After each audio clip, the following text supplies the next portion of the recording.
창세기 41장 33절로 36절 말씀입니다. 읽겠습니다.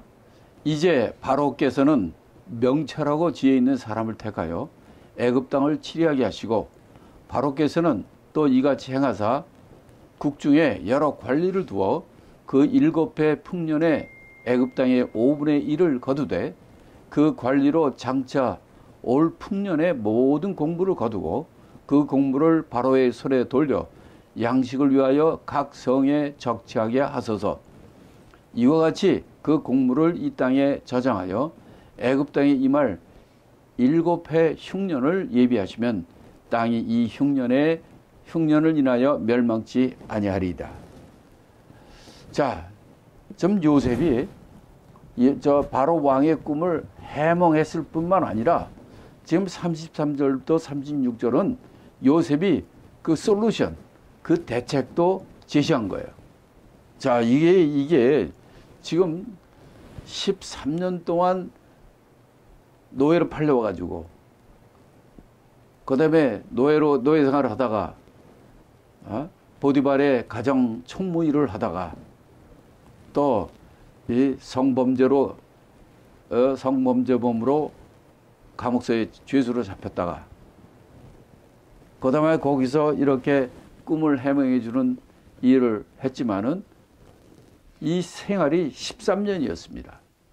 13년 동안 이런 일을 이렇게 했는데, 그러다가 나와가지고 왕의 꿈을 얘기하고, 왕의 꿈을 해몽만 한 게 아니라 이런 꿈이니 이렇게 대책을 만들어야 됩니다 라고 얘기한 거예요.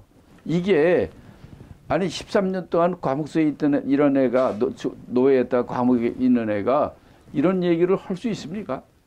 이거는 하나님이 13년 동안 그를 잡아둔 그 하나님이 계획이 있는 거예요. 이제 하나님께서 하나님의 사람을 쓸 때 보면은 항상 바로 쓰지 않아요. 모세도 40년 동안 광야 생활을 통해서 그 이스라엘 백성을 출애굽시키는 일을 했고요. 성경에 보면 바로 절대로 안 씁니다. 그것이 하나님의 때를 기다려요. 그래서 예를 들어서 음식도요, 요새 정말 가장 좋은 음식, 건강하고 좋은 음식이 어떤 음식입니까? 고기입니까? 해산물입니까? 아니에요. 어떤 겁니까? 그러니까 그 발효 음식이라고 그러죠. 저장, 김치라든지 아니면 젓갈이라든지 된장이라든지 이런 것들이, 왜 그게 이 발효식품이 왜 최고의 건강식품이고 좋은 거라고 얘기하냐면, 그게 보면 아무것도 아니지만 이렇게 기다린 얼마 동안의 그 숙성 기간을 통해서 그 안에 미생물과 그 안에 유익한 균들이 많이 배양이 돼가지고 우리 몸에 유익해지고 우리 몸이 항체를 만들고 이렇게 해주는 이런 것이란 말이에요. 이것도 요셉도 2년 전에 바로 그때 술 관원장이 가서 저 억울하게 감옥에 있는 애가 있습니다. 걔 내주십시다 해가지고 나왔다면 그 요셉이 어떻게 총리가 될 수 있습니까? 종이었고 죄수로 들어갔다가 죄수에서 사면하고 나오면 또 종되는 거예요. 그리고 준비가 안 되는 거예요. 요셉이 집안에 있을 때도 채석을 입었다는 것은 그건 관리직이에요. 양치는 애들은 그냥 양치는 옷 그냥 입고 그냥 합니다. 채석을 입었다는 것은 관리자예요. 그 다음에 죄수의 노예 몸으로 갔지만 거기 가서 가정 총무를 했다는 얘기는 관리자의 입장이에요. 관리자가 되는 거예요. 가정의 관리자. 근데 죄수로 들어갔는데 거기서도 그 죄수들을 관리하는 관리자가 된 거야. 그래서 이제 술관원장, 떡관원장도 만나고 그런 사람들과 대해주고 그런 사람을 얘기하면서 그는 이 관리자로서의 그 터득해야 될 자격들, 그런 것들을 많이 한 거죠. 아마 요셉은 내가 이렇게 열심히 하고 하나님을 잘 믿는데 왜 빨리 안 내주는가 라고 정말 조급하게 울었을지 몰라요. 그러나 우리는 압니다. 믿음의 생활이라는 것은 이렇게 하나님이 때를 기다리는 인내가 필요한 거예요. 그 기간이 하나님이 여러분을 숙성시키고 여러분이 모든 이 세상의 것을 대비하고 나갈 수 있는 하나님이 주신 기간인 것입니다. 그래서 이 요셉은 이렇게 기가 막힌 이 문제에 대한 대책을 이렇게 제시한 거예요. 그 대책이 무엇입니까? 좋은 사람을, 이 땅을 치리할 사람을 택하라는 거예요. 명철하고 지혜 있는 사람을 택해가지고 이 애굽 땅을 치리하게 하라. 다시 말하면 7년 동안 풍년과 7년 동안 흉년이 올 텐데 이것을 담당할 수 있는 사람을 택하라는 거예요. 구체적으로는 또 어떻게 하느냐? 금태에 여러 관리를 두어 이거를 관리하되 7년 동안 풍년이 올 테니까 그때의 풍년의 그 수확의 5분의 1을 매해 거둬서 찾으라는 거죠. 그래서 그거를 각 성마다 그거를 갖다가 관리를 지정해가지고 성마다 창고, 곡식 창고로 만들어서 그거를 7년 흉년을 대비하면 여러분 이 멸망치 않고 아주 큰 성공을 이루리라. 이렇게 얘기를 한 거예요. 야, 이런 지혜가 어디서 났을까? 얘가 어릴 때부터 이런 관리하는 일을 했기 때문에 이런 적이 나오는 거예요. 그게 없이는 또 하나님이 그래서 각 사람마다 가진 은사가 있고 특징이 있습니다. 특성이 있어요. 그거를 살리는 이 13년 동안이 그를 이렇게 총리가 되고 하나님 앞에 쓰임받게 하려고 하나님이 훈련시키는 훈련의 기간인 것을 우리가 알 수 있습니다. 그렇기 때문에 여러분들이 하나님의 일을 할 때 아니면 하나님의 자녀로서 이 땅에 살 때 여러 가지 어려운 일과 힘든 일과 이런 일이 있을 때 이것이 하나님의 때를 기다리는 훈련의 기간인 것을 여러분이 기억하고 그 기간 동안 잘 훈련을 담당하는 훈련을 훈련에 하여 그 일을 감당할 수 있도록 그렇게 하나님 앞에 쓰임받는 그런 기간이 될 줄로 믿습니다. 이렇게 기가 막힌 얘기를 요셉이 하니까 이제 어떤 일이 벌어집니까? 37절부터 45절까지 말씀을 읽겠습니다. 37절부터입니다. 바로와 그 모든 신하가 이 일을 좋게 여긴지라. 바로가 그 신하들에게 이르되 이와 같이 하나님의 신에 감동한 사람을 우리가 어찌 얻을 수 있으리요 하고 요셉에게 이르되 하나님이 이 모든 것을 내게 보이셨으니 너와 같이 명철하고 지혜 있는 자가 없도다. 너는 내 집을 치리하라. 내 백성이 다 내 명예에 복종하리니 나는 너보다 높음이 보좌뿐이라.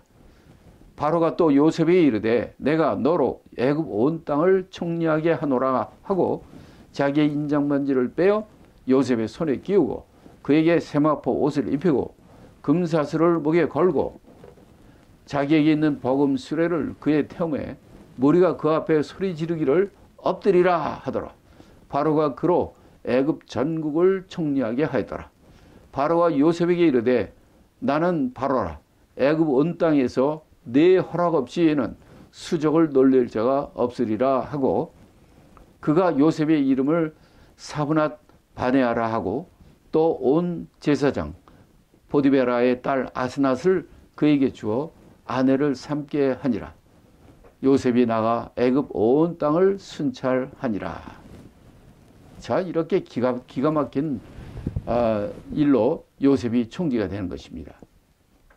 그래서 바로가 이 요셉의 이 대책 마련 이렇게 권고를 듣고 야, 이건 뭐 하나님의 신에 감동한 사람을 이런 사람은 어찌 얻을 수 있느냐 이렇게 하면서 이 요셉을 총리로 세우게 되는 거죠. 정말 이 요셉까지 명철하고 지혜 있는 적 없다 이렇게 그들이 감동을 받은 거예요.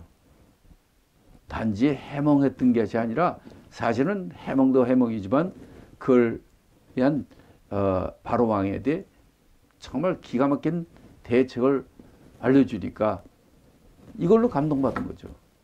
이거는 정말 하나님의 신에 감동한 사람이다. 이게 이렇게 명철하고 지혜 있는 자가 어디 있겠느냐. 그래가지고 바로가 요셉을 애굽의 총리로 임명하게 된 겁니다. 그래서 그에게 주는 것이 이게 뭐라고 되어 있냐면, 첫째는 인장 반지를 줬다고 그랬어요. 인장 반지는 뭡니까?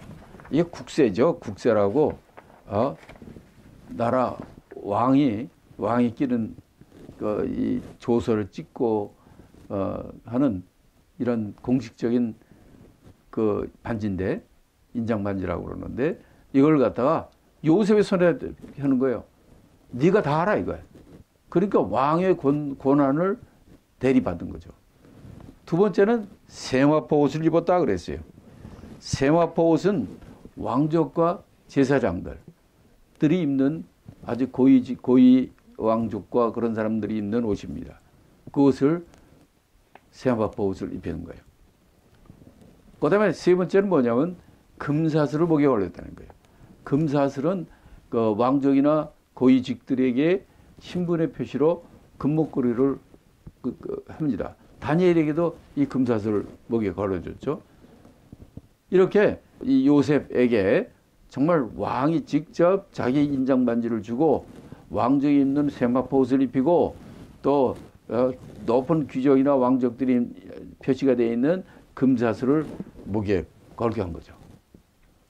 그 다음에 더 확정적인 건 뭐냐면 버금 수레를 태웠다 이랬어요. 버금 수레라는 뭐냐면 이 지금은 비행기도 1호 비행기, 2호 비행기가 있듯이 자가용도 1호차, 2호차가 있죠. 버금 수레 2호차예요. 2호차. 왕 수레 다음으로 가는 이 수레를 버금 수레라고 그래요. 그러니까 왕의 최고의 직분을 갖는 그런 신분에 나타내는 거죠. 그러고 그냥 거의 태운 다음에 높은 분이 나가니 비켜라, 앞을 비켜라, 엎드려라 하고 그냥 그 소리를 질렀다는 거죠. 그 운전하고 앞에 그 사인들이. 그러면서 바로가 애굽의 온 땅은 네 허락 없이 아무것도 할 수 없다.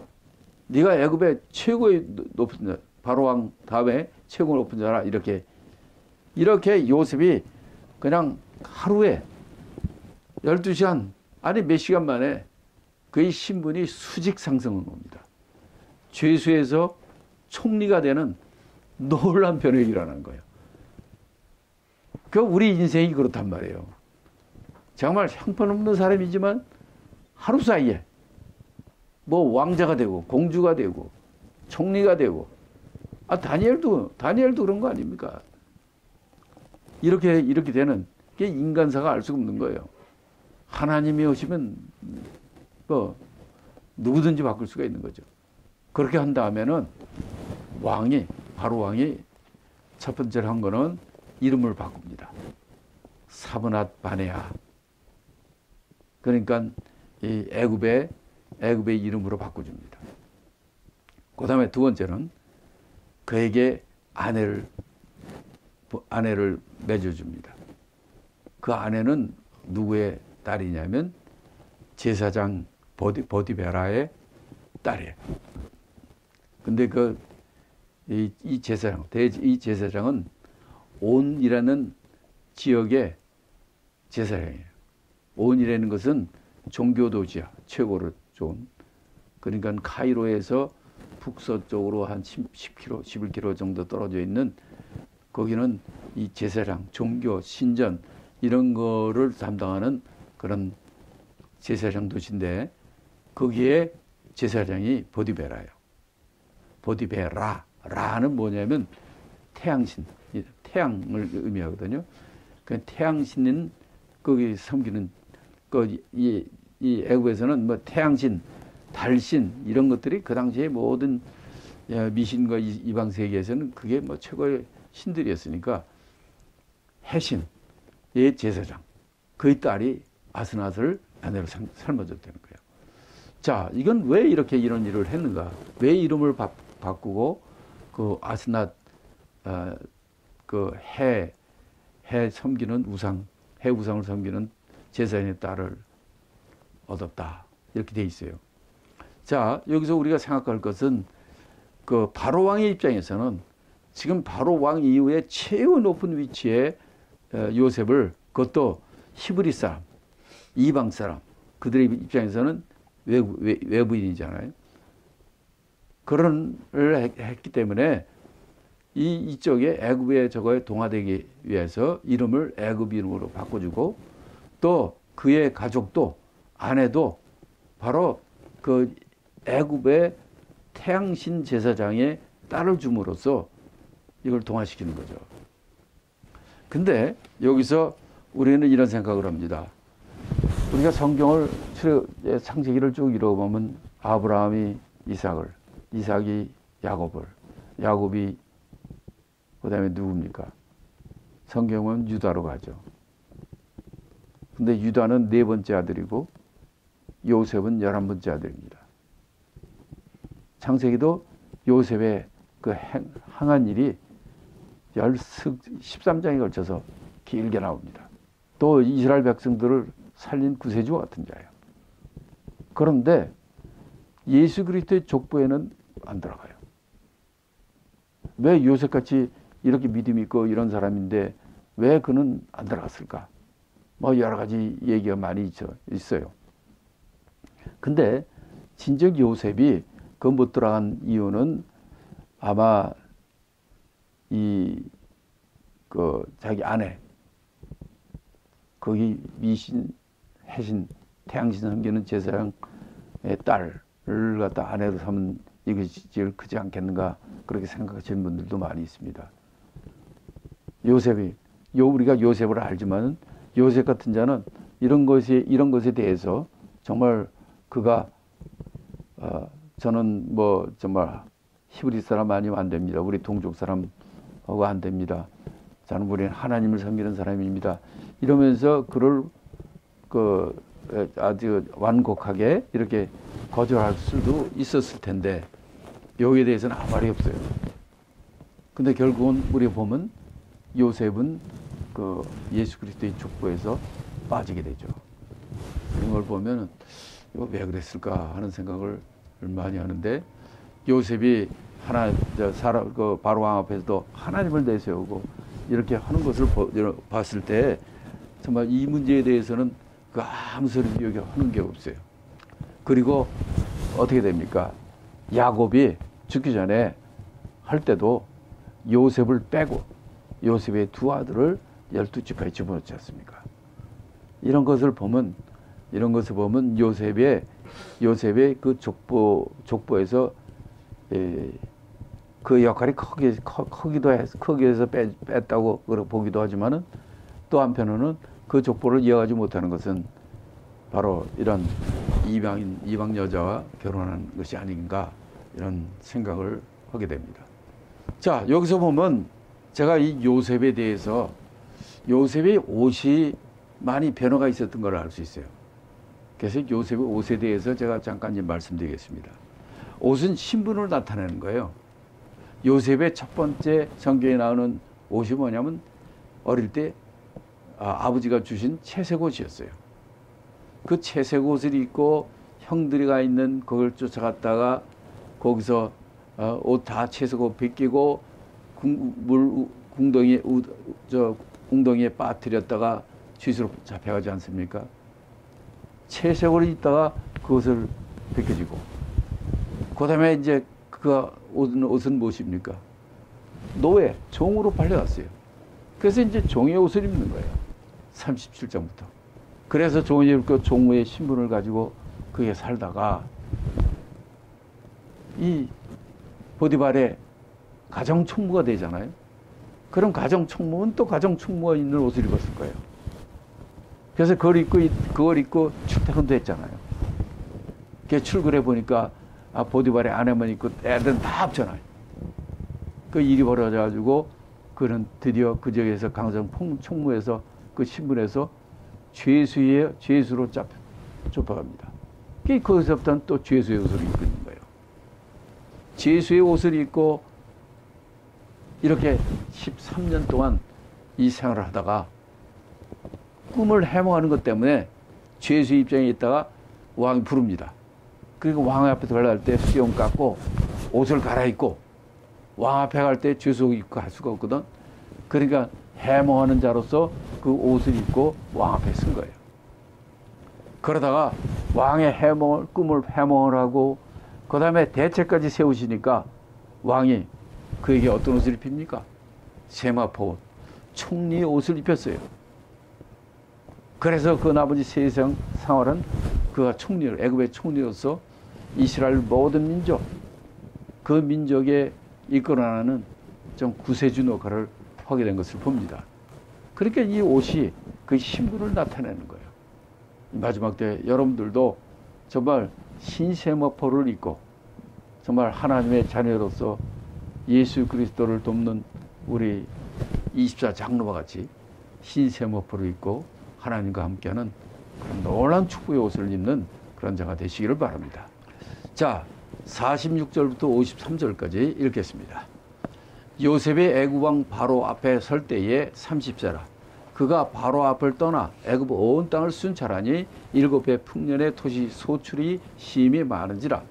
요셉이 애굽 땅에 있는 그 7년 곡물을 거두어 각 성에 저축하되 각 성 주위의 밭의 곡물을 그 성 중에 저장하며 저장한 곡식이 바다 모래같이 심이 많아 세기를 그쳤으니 그 수가 한이 없음이었더라. 흉년이 들기 전에 요셉에게 두 아들을 낳되 곧 온 제사장 보디베라의 딸 아스낫이 그에게 낳은지라. 요셉이 그 장자의 이름을 므낫세라 하였으니 하나님이 나로 나의 모든 고난과 나의 아비의 온 집 일을 잊어버리게 하셨다 하며 차자 이름을 에브라임이라 하였으니 하나님이 나로 나의 수고한 땅에서 창성하게 하셨다 함이었더라. 애굽 땅의 7해 풍년이 그치고. 자, 여기까지. 이제 요셉이 애굽을 통치합니다. 30세의 젊은 나이에 죄수의 몸에서 총리가 된 거예요. 근데 애굽의 온 땅을 순찰했다고 그랬잖아요. 자, 애굽 땅은 그 당시에 이 히브리 이 청년이 총리까지 되실 때는 그 역사성이 있습니다. 왜냐면 이 당시에는 애굽에는 애굽 왕조가 있어요. 이 요셉이 있을 이 당시에 요셉이 있던 이 당시에 애굽 왕조가 12왕조로서 람세스 왕을 통해서 저기 위쪽에 있는 이방족입니다. 그동안에 애굽 내 왕족들이 있었는데 그가 와서 애굽의 바로 왕이 된 거예요. 그래서 이방 사람들도 이렇게 총리가 되고 관료가 되고 이럴 수 있었던 겁니다. 그래서 요셉이 거기에 총리가 됐고, 그 당시에 애굽이라는 나라는 윗동네 북애굽, 남애굽 이렇게 나누고, 이 주도 12개 주가 돼 있어가지고, 우리 애굽 지도, 이집트 지도 보면 넓잖아요. 그거를 갖다가 요셉이 다니면서 순찰하고 30대부터 이렇게 했다는 거예요. 특별히 이제 7년 풍년이 깨고 7년 풍년이 오기 때문에 7년 풍년 이거 낼 때 첫 해부터 그냥 풍년에 대해서 정부에서 쌀을 갖다가 다 사들여 가지고 저축하는 거예요. 5분의 1씩. 풍년이 났을 때 그 5분의 1은 얼마나 양 많겠습니까? 그래가지고 그 저장한 곡식이 바다 모래같이 많아, 아주 셀 수가 없었다는 거예요. 그 정도로 그냥 7년 흉년이 오기 때문에 요셉이 다니면서 순찰하면서 그걸 갖다가 그냥 싼 거예요. 이렇게 요셉은 정말 하나님이 주신 지혜와 그 통찰력으로 이걸 7년 동안 준비한 겁니다. 그런데 여기 보면 흉년이 들기 전에, 그러니까 풍년 7년 이 기간 동안에 요셉이 아들을 둘을 낳았어요. 하나는, 큰아들은 므낫세고 둘째 아들은 에브라임인데, 므낫세라는 뜻은 다 잊어버렸다, 망각했다 하는 거예요. 어떤 걸 망각했다고요? 하나님 나로 나의 모든 고난과 아비의 온 집안일을 잊어버리게 했다, 망각시켰다는 거예요. 그 다음에 둘째 아들은 에브라임이야. 에브라임은 하나님이 나로 나의 수고한 땅에서 나를 창성하게 했다, 나에게 복을 주셨다, 잘되게 하셨다 하는 뜻이에요. 이렇게 하나님께서 나의 모든 고난과 모든 옛날 그 형제들이 했던 모든 일을 잊어버리게 했고, 두 번째는 이걸 통해서 하나님이 내 이 수고한 이 애굽 땅에서 나를 창성케 하셨다 하는 자기 인생 고백이 되는 거죠. 그 두 아들이. 그래서 이 7년 동안의 풍년이 끝난 다음에 이제 이를 그 다음 장에서 얘기해 줍니다. 그러니까 우리 요셉을 그 생애를 통해서는 정말 그는 어떤 상황과 여건 가운데서 여호와를 경외하는 자, 하나님을 경외하는 자예요. 잠언서 9장 10절에도 이런 말이 있죠. 여호와를 경외하는 것이 지혜의 근본이요 거룩하신 자를 아는 것이 명철이라. 지혜와 명철은 어디서부터 오느냐? 하나님을 경외하면서 오는 거예요. 하나님을 신뢰하고 하나님을 경외할 때 우리가 하나님이 우리에게 지혜를 주시고 명철을 주신다는 거예요. 그래서 이는 요셉이 이 바로 하나님을 경외하는 이것을 통하여 하나님이 그에게 지혜와 명철을 갖게 하신 것이고, 그는 13년 동안 정말 힘들게 모든 일을 다 인내하고 참관한 것은 시편 126편 5절의 말씀처럼 눈물을 흘리며 씨를 뿌린 자는 기쁨으로 거두리로다. 울며 씨를 뿌리러 나가는 자는 정령 기쁨으로 그 단을 가지고 돌아오리라 한과 같이, 그는 비록 노예의 신분이요 죄수의 신분이지만 그는 그 자기는 처소에서 자기에 맡긴 모든 일에 정말 최선을 다하여 눈물을 흘리며 울며 씨를 뿌리고 이 일을 했지만은 하나님께서 어떻게 했습니까? 기쁨으로 거두게 했다는 거예요. 이런 우리 하나님 말씀 우리 잊지 말아야 됩니다. 잠언서 22장 29절에도 내가 자기 사업에 근실한 사람을 보았느냐? 이러한 사람은 왕 앞에 설 것이요 천한 자 앞에 서지 아니하리라. 어떤 자가 하나님 앞에 선다는 겁니까? 자기 일에 근실한 사람, 근면한 사람, 충실한 사람, 성실한 사람을 하나님께서 그런 사람을 쓴다는 겁니다. 이런 요셉과 같이 그런 정말 축복된 사람이 되시기를 바랍니다. 자, 마지막으로 54절부터 57절 말씀입니다. 요셉의 말과 같이 7해 흉년이 들기 시작하며 각국에는 기근이 있으나 애굽 온 땅에는 식물이 있더니 애굽 온 땅이 주림에 백성이 바로에게 부르짖어 양식을 구하는지라. 바로가 애굽 모든 백성에게 이르되 요셉에게 가서 그가 너희에게 이른 대로 하라 하니라. 온 지면에 기근이 있음에 요셉이 모든 창고를 열고 애굽 백성에게 팔세 애굽 땅에 기근이 심하며 각국 백성도 양식을 사려고 애굽에로 들어와 요셉에게 이르렀으니 기근이 온 세상에 심함이었더라. 이제 7년 풍년 동안 이렇게 잘 5분의 1의 양식을 전부 각 성마다 창고에 쌓아놓고 그 다음부터 이제 7년 흉년이 오는 겁니다.